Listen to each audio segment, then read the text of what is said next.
Hello. This is video 21. Yeah.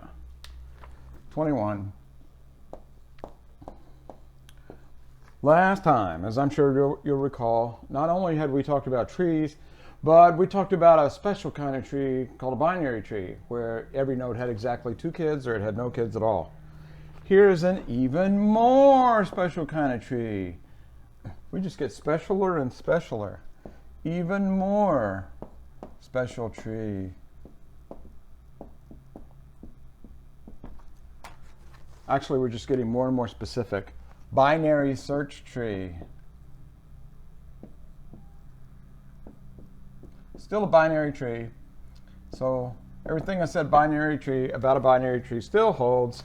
Oh, this one is so important. It gets its own acronym. This is a BST. Binary search tree, BST. Has a recursive definition. Yikes. It's defined in terms of itself. Recursive definition. A BST, short for binary search tree, is a binary tree. Well, duh.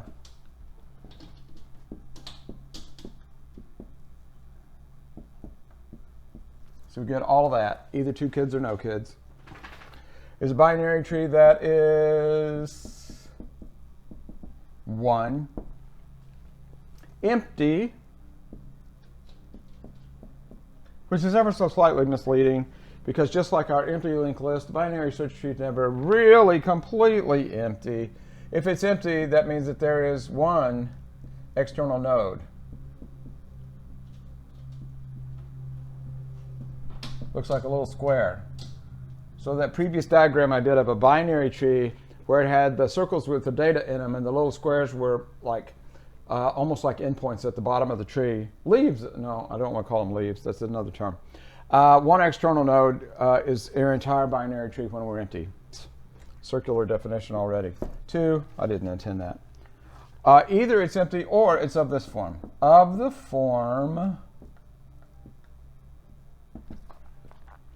D, I'm going to put lowercase d at the root in a circle, and that's a stand-in for data. That just means data.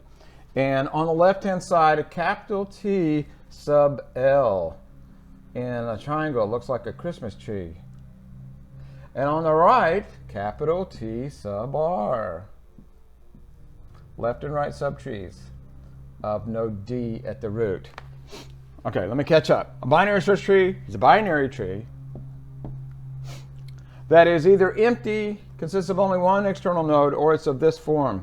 Mysterious node D, data in the middle with a left subtree and a right subtree, where all of these things hold true. I guess I'll make these A's, B's, and C's. 1, 2s, and 3s. So this, yeah, I can do that. A, these properties hold. D is greater than every label in T sub L. D is greater than.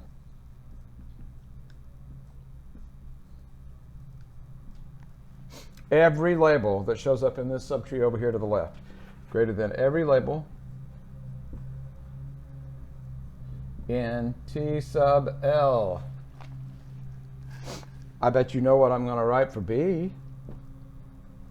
The Bth property, the other one, D is, you guessed it, less than every label in T sub R.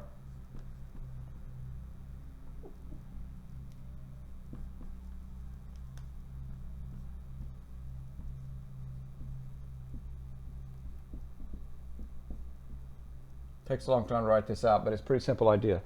D, the root that's got a left subtree and a right subtree. D is greater than every label that shows up anywhere in its left subtree. D is less than every label that shows up in its right subtree. Bullet point C. T sub L and T sub R are BSTs. There it is. There's the recursive part. This is like a base case here, almost the empty tree. This is the recursive part down here. It's got to be of this form, where I pick a label. This is, let's say this is the root of the whole tree. Then everything to the left of the root of the whole tree has got to have a data value label for the internal nodes only that's less than D. Everything on the right has to be greater than data D. Oh wait, did I say the root of the whole tree? I didn't mean that. Maybe this is somebody's kid or somebody's grandkid or whatever. Those properties still hold. This says if I throw a dart at this and maybe hit this little node right here and let that be D, let that play the role of D, then I'll just shift it up. So that node right there, if I put it D and take the subtree rooted at D, look at all these terms I could use. If I take the subtree rooted at that internal node and look at its left subtree and its right subtree, then these pair of properties will still hold. Everything to the left is less, everything to the right is greater. Okay? Now, implicit in this, I'll make it explicit. Notice I didn't say greater than or equal to or less than or equal to.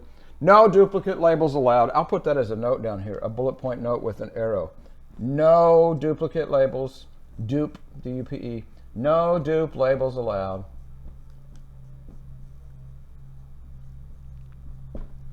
So it's possible, headed down the road here, it's possible when we do an insert to a binary search tree that the insert could fail.